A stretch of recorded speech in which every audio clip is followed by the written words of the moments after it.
Welcome back to the Myth series in depth.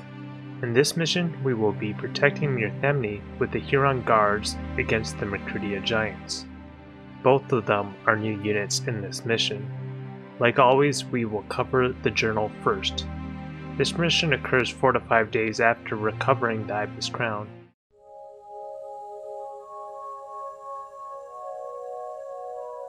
Monday, March 2nd, Myrthemne. The events I'm about to relate occurred just a few days after my departure to Forest Heart. In the interest of historical accuracy, I have inserted these pages in my journal to acknowledge this important moment in time. After the Ibis Crown was recovered from the ancient tomb below Myrthemne, a ceremony was held to coronate Ulrich as the new emperor of the Cathbruic Empire. The journeyman, after 100 years of self-imposed penance for being absent during the fall of the city, threw down the gold tiles that hung around their necks and swore fealty to the new emperor. The journeymen were no more. The Heron Guard were reborn. Hours later, Myrthemne was overrun by Mercuridia, and the Heron Guard were given their chance at redemption. This has to be one of the shortest journals in the game. As we know, the journal writer is on his way to Forest Heart with the Deceiver to put an end to the Summoner. That is why he says he had to insert the journal later when he hears about what occurred in this mission. This mission occurs during the ceremony crowning Ulrich as the new emperor of the Cathbruic with the Ibis Crown and also with the return of the Huron Guards. There is a journal image showing the journeymen bringing out their swords as they prepare to get into the Huron Guard gear. The journeyman on the left has the Huron Guard double swords, and the journeyman on the right is holding one of the Huron Guard helmets. The gold tiles that the journeymen take off are from the Myrthemne Palace walls. I shared it before, but here is the journeyman flavor text from Myth the Fallen Lords that explains this. Returning to the ruined Myrthemne had become, in their absence, the deathless Huron Guard each tore 9 gold tiles from the palace walls, every one the weight of a grown man. The celebration was short-lived, however, as Myrthemne was attacked by Mercuridia. It is time for the Huron Guards to show what they are worth. There is a journal showing the Huron Guards up close wielding their double swords. As I said before, the Huron Guards are the new units in this mission. The Huron Guards are the elite guards for the Emperor of the Cathbruic. They wield dual swords and wear heavy plate armor. Here are some flavor texts that tell us of the skill of the Huron Guards. Eightpride stalking sped across the field of battle like a bolt of lightning, his swords flashing as his foes tumbled to the ground in lifeless heaps.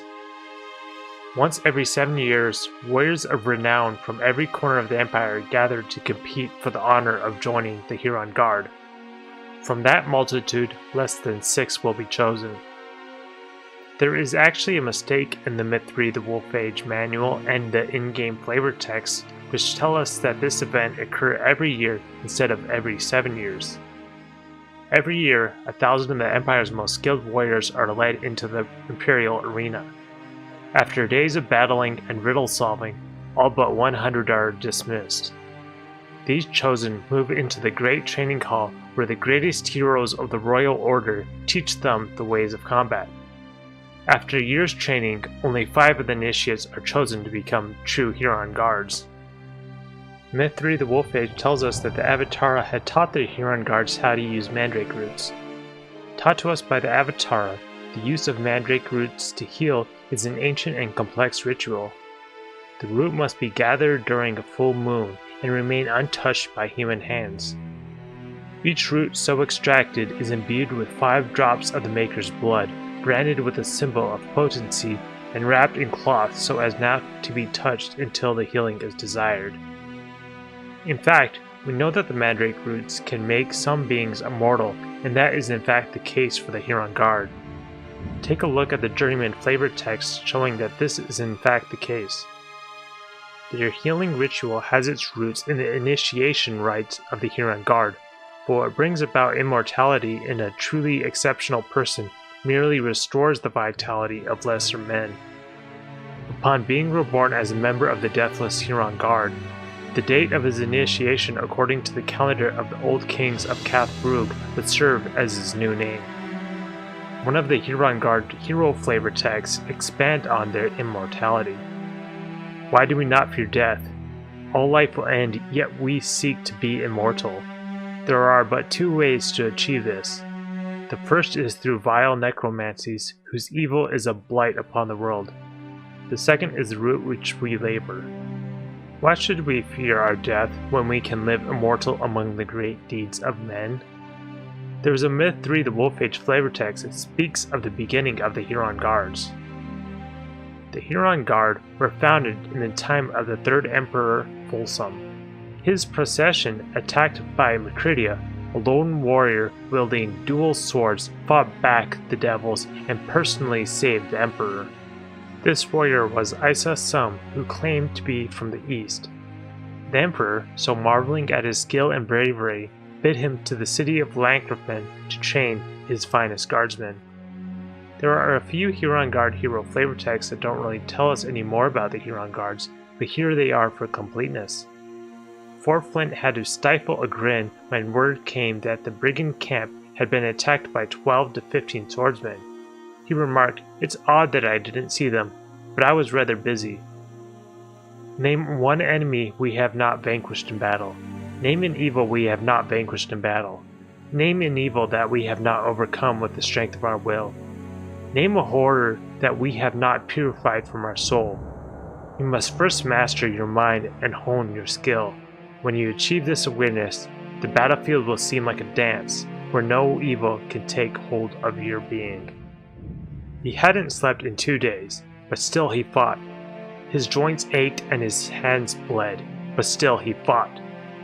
On the dawn of the third day, the Kithlas fled from the pass in retreat. The journal mentioned that Muthemne was overrun by Mercridia, and the Huron Guard were given the chance at redemption. There is a cutscene showing the events within the journal.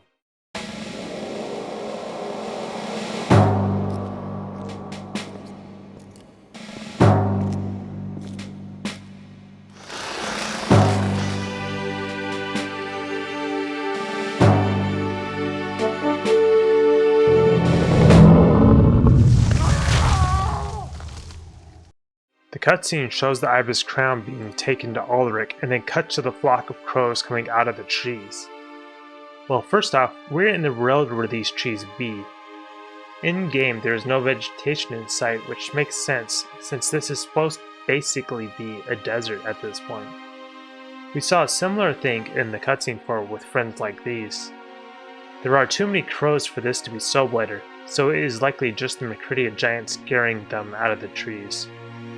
There are a couple of Huron Guards shown in the cutscene when the crown is placed directly on Ulrich's head. We then see a Mercridia giant crushing the bowman who blew the horn. Again, there is a lot of vegetation which shouldn't be there. The Mercridian giant is shown with red eyes, suggesting that he is not someone we want to mess with.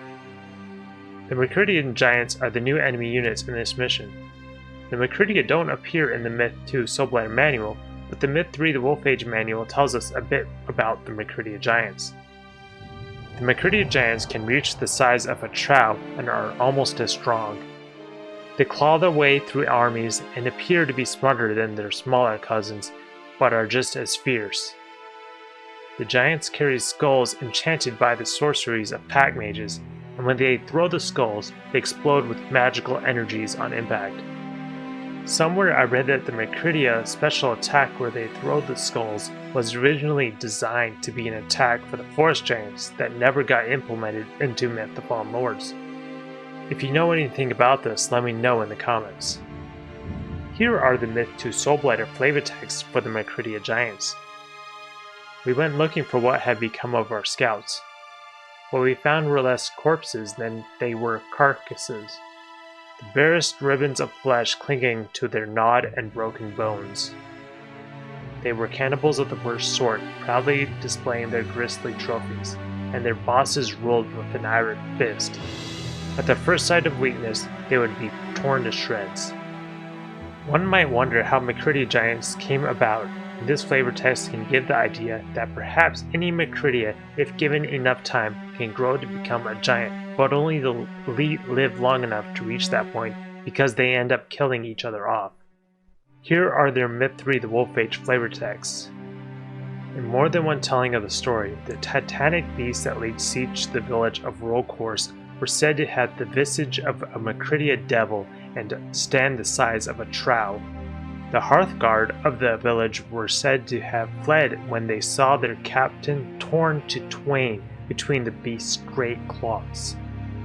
Although clever by most standards, it is doubtful that the giants among the Macridia construct the skull-woven belts that they often wear. It is also unlikely that the volatile enhancements placed upon the skulls are performed by the same lumbering beasts. It is speculated that pack mages create these charms to bolster the destructive might of their giant brethren. Although the Macridian giants are a tough enemy, their greatest strength is fear. Well, that is true in the campaign at least. Because of their speed, large amount of health, and the strength of their ranged attack, they are a bit overpowered in multiplayer when it comes to hit and run tactics. You will rarely see a match online with these beasts. Now that we got the Macridia giants covered, let's jump into the mission. Defend the walls of Mirthamni from the enemy. Don't let any of the enemy get past you and move deep into the city. Now this map is exactly the same map as one we already been on, but when you start off they have a little dialogue, so we'll watch that and then I'll come back and talk to you more. I'm telling you, those were standard charges for 25-pound mortars. But they were cannons. Well, what were they set up like mortars for then? Hey, did any of you just hear something?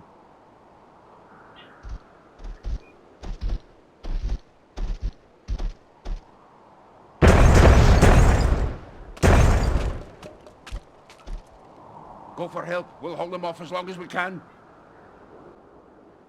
Alright, so now we got this Dwarven Mortar and some Berserks, and we're gonna get some Trow and stuff soon, so we're just gonna come up in position and defend this wall that they just broke in, because there's gonna be a bunch of Macridia coming in, kind of single files. So here we are on the wall, and you can see, as the dwarf was saying, they kind of blew up all these cannons, and unfortunately they blew all of them up, thinking that they were mortars or something. I don't know. It's kind of funny, actually. So we'll be getting a bunch more units, but to start off, we only get these units, so we want to protect up here. Now, when I was practicing this mission, I was trying to, thought it might be easier to come out here and defend, out here and keep them from breaching the walls. But I actually found it's a lot more difficult. It's easier, by far easier to just stay within the walls and take it easy. Now, you're gonna see they're gonna come in and break through these areas. They'll have some ghouls come and they'll come and like blow these up. What I've seen someone do in one of the films is he brought like a Dwarven mortar and partially broke this, so it's like lower, and then he just set his Dwarven mortar and just timed it to make sure he destroyed all the ghouls that set their satchels so they couldn't actually break through the walls. But I actually think it's even that I think is more difficult than just letting them break, and I'll show you what I mean. I got them kind of coming single, like a couple one or two at a time, which isn't necessarily ideal because the dwarf is best at hitting a lot of enemies at once. So it's kind of easy to attack them with your berserks when they get kind of stuck here. So we're just gonna take advantage of this narrow pass because they tend to wanna run at the door.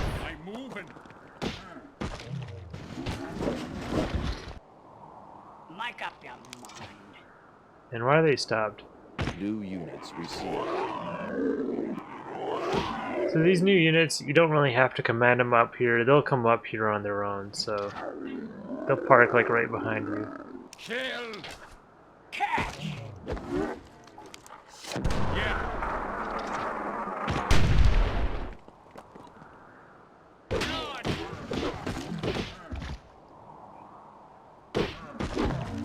See, they kind of want to run out the door, so they kind of, like, you can see our berserks hardly take any hits. Let's go. I never really found that, you know, stopping these archers from shooting was ever a problem, because it seems like units do a good job of I'm moving. like they hardly ever hit them. I'm just gonna finish these off with our trowel.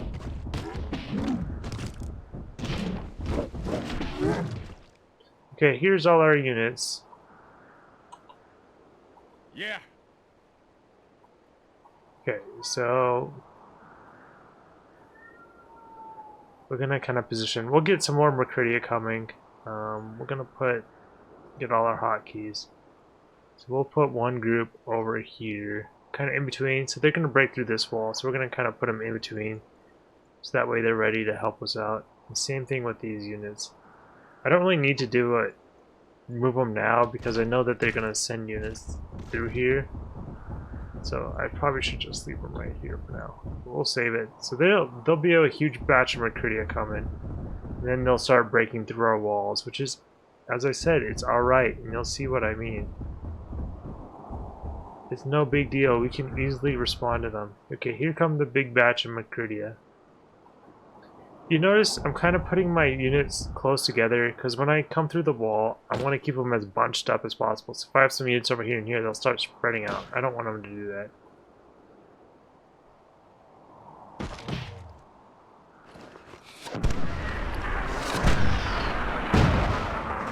I try to stagger their shots a little bit, as you can see. Perfect. Perfect. Okay, so now that we got that group taken care of, here's some goals. They're just gonna blow this up, which is perfectly fine. It's not a big deal. So we want to keep our units, these units in between, so they can move quickly. We don't have to move them. They're gonna burrow a hole in this wall. We're just gonna sit back and let them do it. See, they come and they place a bunch of satchels. The goals do. These archers are really actually beneficial up here, so I would never move them because they're not in danger of getting hit unless you actually like let a bunch of Mercuria through and kill them, which we won't let that happen. But they kind of serve well as scouts. Like here we see a big group coming, right? They've broken through to the north. And they broke through. Okay, so these Mercuria, like we know they gotta come all the way over here. So we're just gonna leave our units right here and protect. Actually, let's bring our units back in.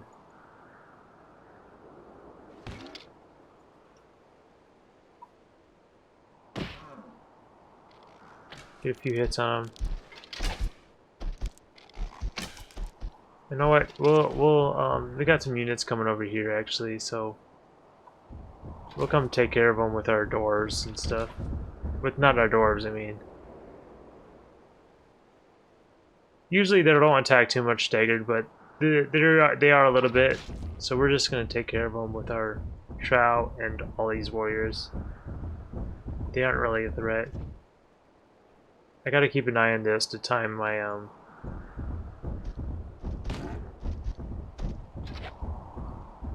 mortar shots.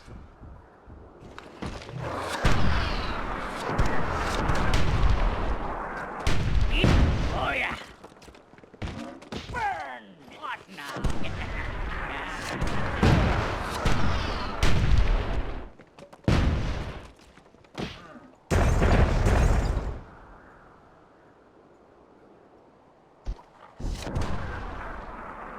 They're gonna blow up that wall.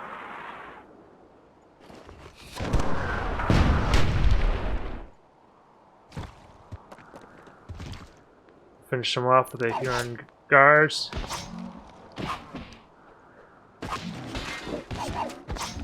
Okay, no problem. These units, no problem. I wanted to micromanage this battle over here a little better to keep as little damage on my trow as possible, because he took the Mercuria giants. He like throws his skulls, right? I guess he didn't get to see it, but One thing we can do, this McCurdy giant did take quite a bit of damage. We can heal him up though. These Trow are pretty easy to move from side to side. They've broken through to the south.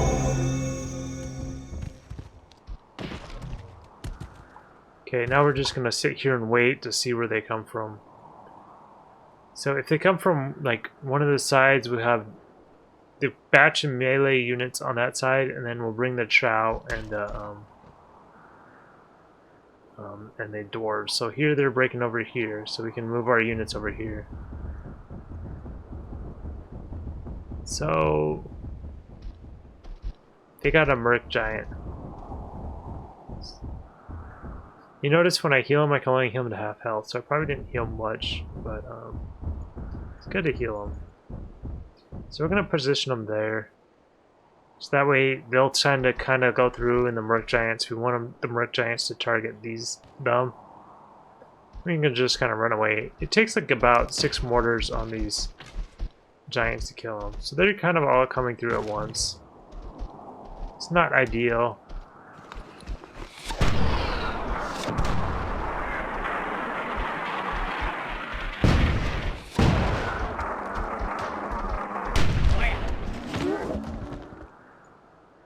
Yeah, sure, we'll just kick these guys.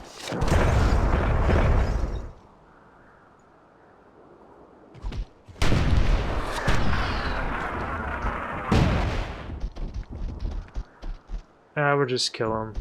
This guy's gonna throw his little thing at me, I'm afraid.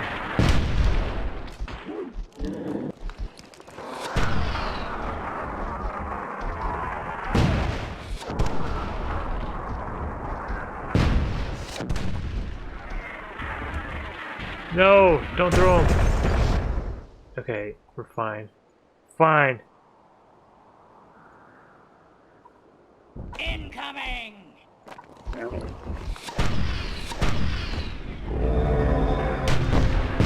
yeah. Okay, now we can go get him.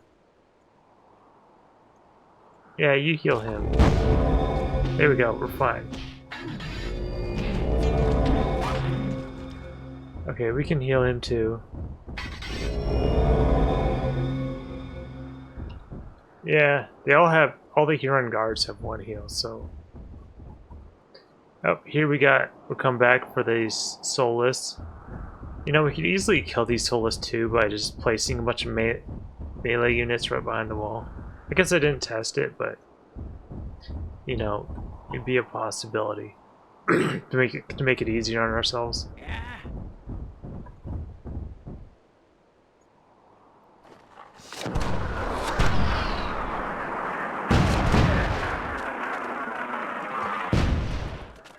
All these units, they're gonna go, I think they'll go through the right entrance. Pretty sure they always go right. Pretty sure though, at this point, after you get past those first, you know, couple groups, everything comes in this side.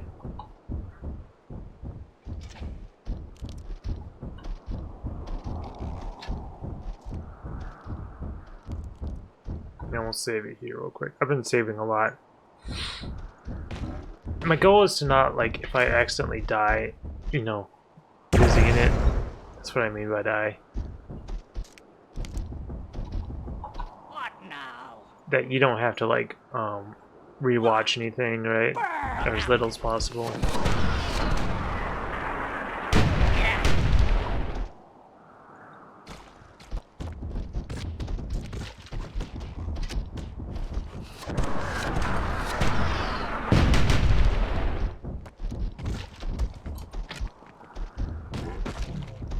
Look out.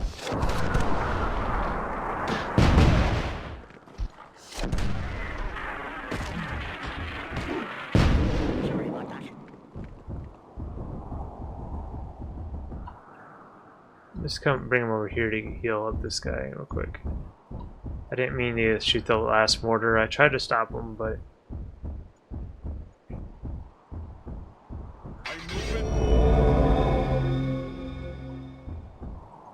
the Trow are just so strong, they can just handle pretty much everything on their own if you use them right. Makes these other melee units not that valuable. Other than the Huron Guards routes. Looks like they're coming from this way again. I think the way they come is pretty random. Okay, they're gonna attack with this double. So now they're coming with the double. They did attack with the double before, but it was only because of the goals. There's actually one group of doubles from each side. So it looks like they're getting this group of doubles right now.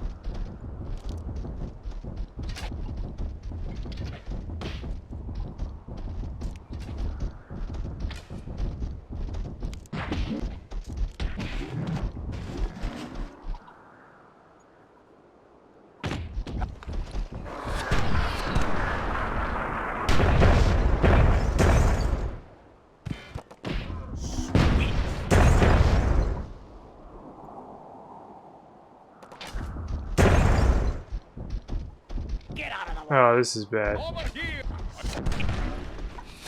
Yes!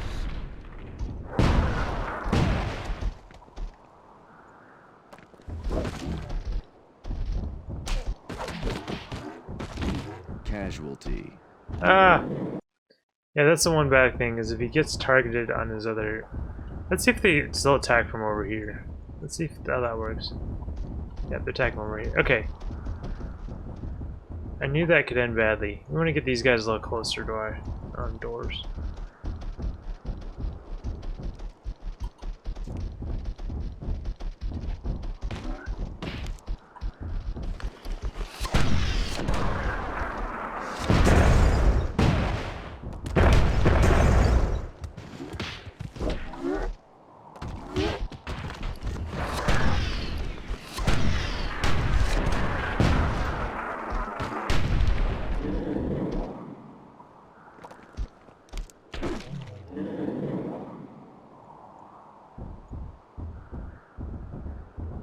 Okay, very nice. That group's done. I had to reload once, so I was thinking I wouldn't have to, or there's a strong possibility I wouldn't have to on this level. Because it's actually pretty simple.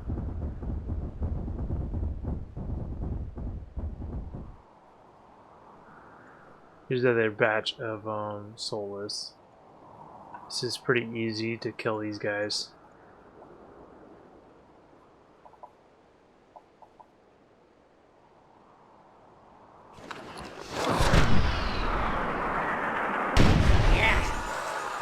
It's really satisfying to watch them all die together.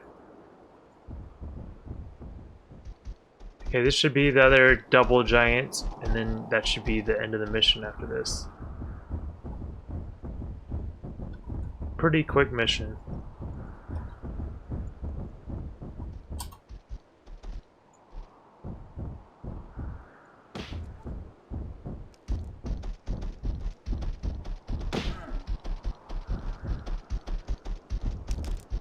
I want to get him to throw his things. There we go. Catch! Oh my gosh, what a bad shot. You idiot.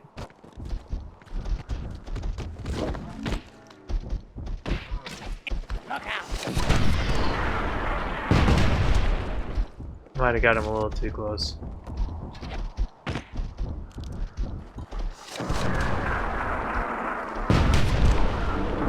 That should be the mission. They're celebrating. Yay, we did it! Yeah! Definitely pretty easy and straightforward if you just stay beside the walls and just move you guys back and forth. Especially with those archers as the scouts, you can easily see them coming, so... Dover Mortar's gonna get the most kills, then your Trow, maybe if... Oh wow, a Bowman got one, nice. Berserks might get, you know, a few, or your Huron Guards. As like strong as the Huron Guards are made out to be, they're actually like not that helpful in this mission because the Macridia just mow right through them. They are helpful for the Mandrake routes, but at that point, you know, you might as well just have some Journeymen because they have more Mandrake routes. So Journeymen would have been more helpful than Huron Guards, ironically, in this mission. The windscreen shows one of the Huron guards with his sword pierced through one of the Mercurian giants. He has the pose of a true hero. Some of the other Huron guards do not fare so well. The last screen shows one of the Mercurian giants howling with one of the defeated Trow at his feet. You can see that the Trow does in fact look like he was made from clay. There appears to be some of the Trow's dust leaving him in a cloud of smoke, just like the way they die within the game. At least I think that is what they are trying to show. Since this mission has the same mesh as Walls of Muthamni, I won't repeat anything about the map that I already said in that video. That is it for this mission. See you next time in Relic, where we will get to control the Deceiver for the first time.